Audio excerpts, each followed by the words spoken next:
के खिलाफ एक नेशनल प्लान होगा तो हम सभी राज्य सरकारें और केंद्र सरकार मिलके इस दिशा में काम करेंगे। सर, कोरोना की वजह से दिवंगत आत्माओं को शांति मिले। हाँ जी सर। ये हमारी जो परंपरा है, हमारे जो प्रोटोकॉल है, उसके बहुत खिलाफ हो रहा है कि कोई मुख्यमंत्री ऐसी इन हाउस मीटिंग को लाइव टेलीकास्ट करें। ये उचित नहीं है। ये हमने हमेशा संयम पालन करना चाहिए। ठीक है सर, इसका ध्यान रखेंगे आगे सर।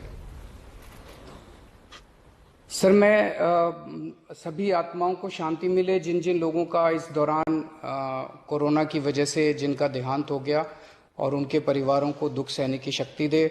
अगर सर मेरी तरफ से कोई गुस्ताखी हुई है, मैंने कुछ कठोर बोल दिया, मेरे आचरण में कोई गलती है, तो उसके लिए मैं माफ़ी चाहता हूं। लेकिन अभी तक जितने आज पॉल साहब की जो प्रेजेंटेशन थी वो भी बहुत अच्छी थी, और उसके हिसाब से जो भी हमें निर्देश दिए गए हैं उन निर्देशों का हम पालन करेंगे।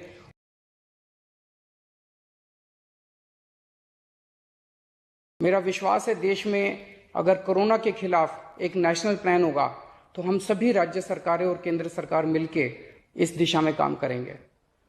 सर, कोरोना की वजह से दिवंगत आत्माओं को शांति मिले। हाँ जी सर।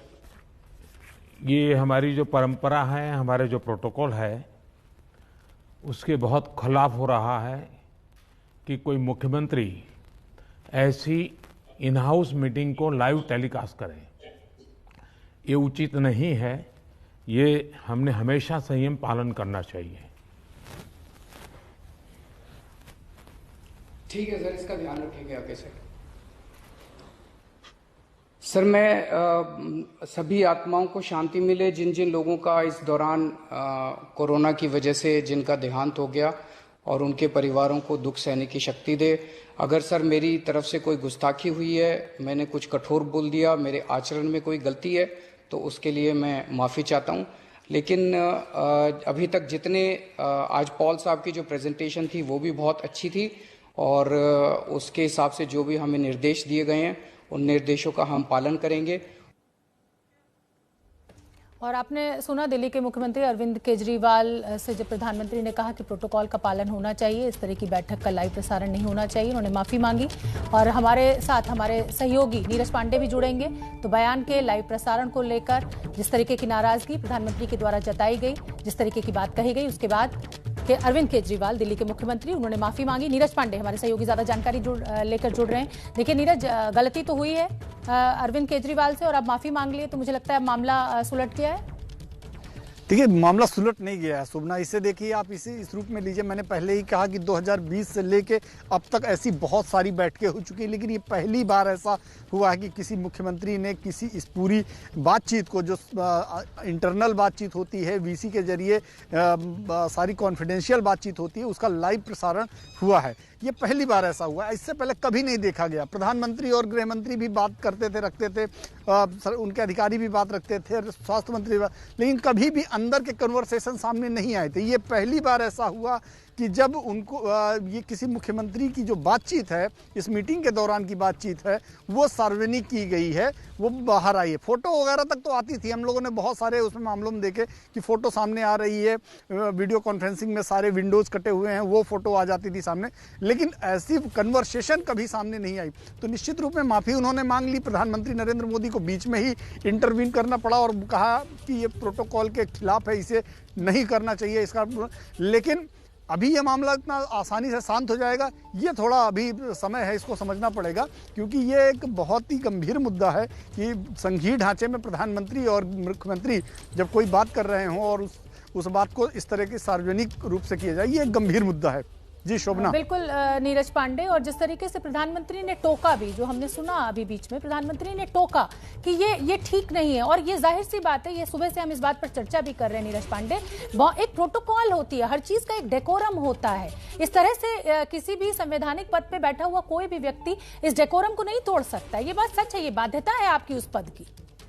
बिल्कुल, क्योंकि जब भी इस तरह की बैठकें होती हैं, खुद मुख्यमंत्री अरविंद केजरीवाल भी बहुत सारी ऐसी बैठकें करते हैं अपने अधिकारियों के साथ, अपने मंत्रियों के साथ। उन सारी बैठकों में बहुत सारी ऐसी बातें होती हैं जो सार्वजनिक रूप में कर दी जाएं तो शायद उस पर बवाल हो जाए, तो वो सारी बातें सामने नहीं आती। प्रधानमंत्री भी ऐसे तमाम बैठकें कर चुके हैं जिसमें बहुत सारी बातें की है, उन्होंने कहा है, और बहुत सारी बातों पर हम लोगों को बाद में सोर्सेस से पता चलता है, लेकिन वो सारी चीज़ें आज तक कभी सार्वजनिक नहीं हुई। ये कहें कि उसका विजुअल सामने कभी आया नहीं, चाहे वो सरकार से, केंद्र सरकार की तरफ से रहा हो, राज्य सरकार, लेकिन ये पहली बार ऐसा हुआ है।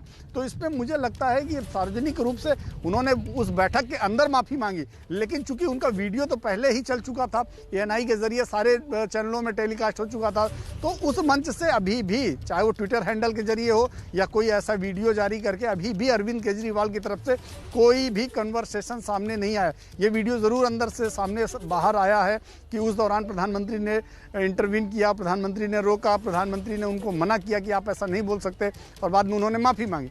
लेकिन अभी भी ठीक है नीरज, मैं आपको रोक रही हूँ। दिल्ली के मुख्यमंत्री अरविंद केजरीवाल के दफ्तर से भी प्रतिक्रिया सामने आ गई है, और वो प्रतिक्रिया इस समय बड़ी खबर, भाषण के लाइव प्रसारण विवाद पर केजरीवाल के दफ्तर का बयान आ गया है। लाइव प्रसारण नहीं करने का निर्देश कभी नहीं दिया गया। भाषण के लाइव प्रसारण विवाद पर अब अरविंद केजरीवाल के दफ्तर का यह कहना है कि इस तरीके का निर्देश कभी नहीं दिया गया है कि लाइव प्रसारण नहीं किया जा सकता इस तरीके की बैठक की, और अगर असुविधा हुई है तो हमें खेद है। अब ये दिल्ली के मुख्यमंत्री अरविंद केजरीवाल के दफ्तर से ये प्रतिक्रिया आ रही है, और बड़ा दुखद है ये पूरा विवाद, क्योंकि इस समय इस विवाद की जरूरत नहीं है। इतने कोरोना के पेशेंट सामने हैं, ऑक्सीजन से लोगों की मृत्यु हो रही है, लेकिन अरविंद केजरीवाल के दफ्तर का ये कहना है कि अगर असुविधा हुई है तो हमें खेद है। नीरज पांडे लगातार हमारे साथ बने हुए हैं। लीजिए नीरज पांडे, अभी हम बात ही कर रहे थे कि दिल्ली के मुख्यमंत्री अरविंद केजरीवाल की तरफ से कोई प्रतिक्रिया नहीं आई है। अब वो ये कहते हैं कि भाई इस तरीके का हमें कोई गाइडलाइन नहीं थी। अंजलि जुड़ी हुई है। नीरज, मैं पहले अंजलि का रुख कर लेती हूँ। अंजलि, अरविंद केजरीवाल की प्रतिक्रिया तो ये सामने आ गई है कि भाई हमें ऐसी कोई गाइडलाइन नहीं थी, और अगर असुविधा हुई है तो हमें खेद है, लेकिन कहीं ना कहीं ये प्रोटोकॉल का उल्लंघन तो है ही है ना। मीटिंग में एक डेकोरम तो मेंटेन किया ही जाता है। देखिए शोभना, ये दिल्ली के मुख्यमंत्री के कार्यालय की ओर से आधिकारिक बयान जारी किया गया है, जिसमें उन्होंने कहा है कि हमें किसी तरह का रिटन, लिखित या मौखिक तरीके से कोई इंस्ट्रक्शन नहीं दिया गया था जिसमें ये कहा जाए कि इस तरह का कोई प्रसारण नहीं किया जा सकता। इस बयान में ये भी कहा गया है कि इससे पहले ऐसे कई और अवसर आए हैं जहां पर इस तरह की बैठकें हुई हैं, इस तरह की बातचीत हुई है, और अगर ऐसी पब्लिक इंपॉर्टेंस से जुड़ी ऐसी कोई भी जानकारी है जो कॉन्फिडेंशियल है तो उसको साझा नहीं किया गया है। लेकिन आज की बैठक में जो हुआ उसको देखते हुए साफ किया गया है कि मुख्यमंत्री कार्यालय की ओर से कि उन्हें इस तरह का कोई इंस्ट्रक्शन नहीं दिया गया था, लेकिन उन्होंने खेद प्रकट किया है इस पर। हालांकि ये वाकई दुखद है, जिस तरह की स्थिति अभी बनी हुई है तो इस तरह के विवादों की जरूरत नहीं है। बिल्कुल ठीक है। नीरज पांडे, आप कह रहे थे कोई प्रतिक्रिया नहीं आई, अभी प्रतिक्रिया आ गई है। वो कहते हैं कि भाई हमें कोई इस तरीके की लिखित या मौखिक कोई आदेश नहीं था, और अगर असुविधा हुई है तो हमें खेद है। अब क्या कहा जाए? देखिए शोभना, बहुत सी ऐसी बैठकें होती हैं जिनका कोई लिखित आदेश नहीं होता कि इस बैठक का टेलीकास्ट होगा या नहीं होगा, लेकिन उन बैठक की एक मर्यादा होती है, उसकी विश्वसनीयता होती है, और ये माना जाता है कि इन बैठकों का ये जो कॉन्फिडेंशियल बातें हैं ये सामने नहीं आएंगी। लेकिन सबसे बड़ी बात यहाँ पे शोभना, इस बात को समझने की जरूरत है, ये बैठक की क्यों गई। इस बैठक का पर्पज सिर्फ ये था कि किसी भी तरह से जो आम लोगों को असुविधा हो रही है उसको दूर किया जाए, उसके लिए वार्तालाप किया जाए। केंद्र सरकार चाहता है राज्य सरकार के साथ कोऑर्डिनेशन अच्छा रहे, क्योंकि फाइनली जो फील्ड में ऑपरेशन राज्य सरकार का होता है, राज्य सरकार को जो केंद्र सरकार के साथ अपेक्षाएं हैं उस पर जो है बातचीत की जाए। लेकिन यहाँ पे टेलीकास्ट करने का कहाँ से मामला? इसका मतलब ये है कि ये पूरी तरह से प्री प्लान्ड था कि हम अपनी बात को सार्वजनिक करेंगे, टेलीविजन पे जो है उसका प्रसारण करेंगे। क्योंकि जब आप किसी राज्य के लिए या किसी देश के लिए जब आप बात कर रहे होते हैं इतने गंभीर मुद्दे पर, उस पर चर्चा कर रहे होते हैं, तो उस पर टेलीविज़न प्रसारण या उस पर आने का कोई बहुत ज़्यादा पर्पज़ नहीं होता। हाँ, ये हो सकता है कि इस बैठक के बाद अगर अरविंद केजरीवाल जी को लगता कि शायद उन्हें इस बात को रखना चाहिए, तो इस बैठक के बाद एक अलग से वो प्रेस कॉन्फ्रेंस कर सकते थे या अपना स्पीच दे सकते थे। वैसे ऐसा ही कि प्रधानमंत्री भी करते हैं। प्रधानमंत्री नरेंद्र मोदी बैठक जब समाप्त हो जाती है तो बैठक समाप्त होने के बाद एक कंक्लूजन स्पीच देते हैं जिसमें कॉमन बातें रखते हैं कि आखिर कैसे लड़ा जाए, कैसे वो किया जाए। और वैसे भी जब भी प्रधानमंत्री को एक चीज अच्छी है नीरज पांडे की, प्रधानमंत्री ने अभिभावक होने के नाते, क्योंकि वो हेड ऑफ द फैमिली हैं, भारत के प्रधानमंत्री हैं, सभी राज्यों का भी प्रतिनिधित्व उन्हीं केंद्र सरकार के पास ही है, तो एक तरीके से प्रधानमंत्री मोदी ने उनको टोका और वहीं पर अरविंद केजरीवाल ने माफी मांगी। एक बार हम अपने दर्शकों को फिर से सुनवा देते हैं कि क्या कुछ हुआ वहां पर उस समय बैठक में। मेरा विश्वास है देश में अगर कोरोना के खिलाफ एक नेशनल प्लान होगा तो हम सभी राज्य सरकारें और केंद्र सरकार मिलकर इस दिशा में काम करेंगे। सर, कोरोना की वजह से दिवंगत आत्माओं को शांति मिले। हाँ जी सर। ये हमारी जो परंपरा है, हमारे जो प्रोटोकॉल है, उसके बहुत खिलाफ हो रहा है कि कोई मुख्यमंत्री ऐसी इन हाउस मीटिंग को लाइव टेलीकास्ट करे। ये उचित नहीं है। ये हमने हमेशा संयम पालन करना चाहिए। ठीक है सर, इसका ध्यान रखेंगे आगे से। सर, मैं सभी आत्माओं को शांति मिले जिन जिन लोगों का इस दौरान कोरोना की वजह से जिनका देहांत हो गया, और उनके परिवारों को दुख सहने की शक्ति दे। अगर सर मेरी तरफ से कोई गुस्ताखी हुई है, मैंने कुछ कठोर बोल दिया, मेरे आचरण में कोई गलती है, तो उसके लिए मैं माफ़ी चाहता हूं। लेकिन अभी तक जितने आज पॉल साहब की जो प्रेजेंटेशन थी वो भी बहुत अच्छी थी, और उसके हिसाब से जो भी हमें निर्देश दिए गए हैं उन निर्देशों का हम पालन करेंगे। तो दिल्ली के मुख्यमंत्री ने क्षमा मांगी जब प्रधानमंत्री ने उनको कहा कि ये परंपरा नहीं है, इस तरह से प्रोटोकॉल नहीं है। एक बार सुनवा देते हैं क्या कुछ कहा था दिल्ली के मुख्यमंत्री अरविंद केजरीवाल ने, जिसको लेकर इतना बड़ा विवाद खड़ा हो गया और केंद्र सरकार ने आपत्ति जताई। प्रधानमंत्री जी, कोरोना से देश को बचाने के लिए एक नेशनल प्लान बनना चाहिए। इस नेशनल प्लान के अंतर्गत देश के सभी ऑक्सीजन प्लांट्स को तुरंत आर्मी के जरिए केंद्र सरकार टेक ओवर करे। ऑक्सीजन प्लांट से निकलने वाले हर ट्रक के साथ एक आर्मी का एस्कॉर्ट व्हीकल रहेगा, तो कोई उस ट्रक को फिर आगे रोक नहीं पाएगा। सर, दिल्ली का जो ऑक्सीजन का कोटा आपने बढ़ाया, हम उसके बड़े शुक्रगुजार हैं, लेकिन उसमें लगभग 100 टन ऑक्सीजन उड़ीसा और वेस्ट बंगाल से आनी है। हम परसों से जब से कोटा बढ़ा है, हम कोशिश कर रहे हैं उस ऑक्सीजन को दिल्ली लाने की।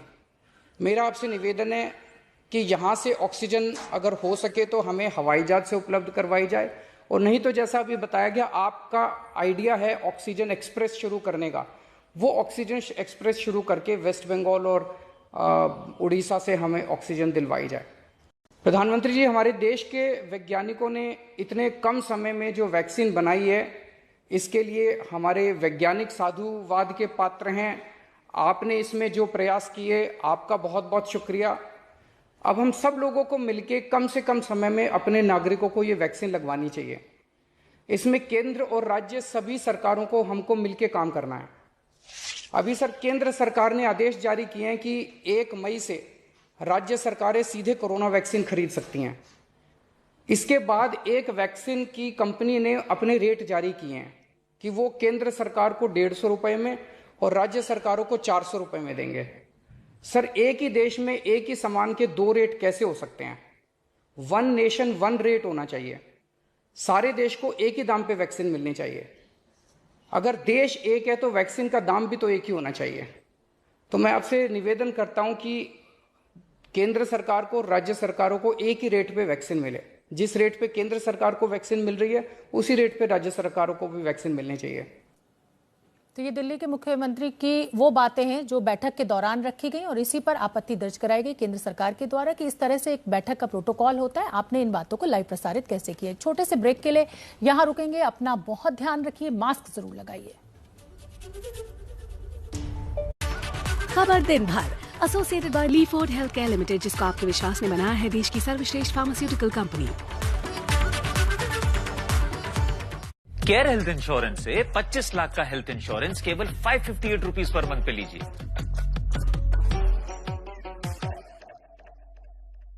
सुबह के लिए उड़ चला, ABP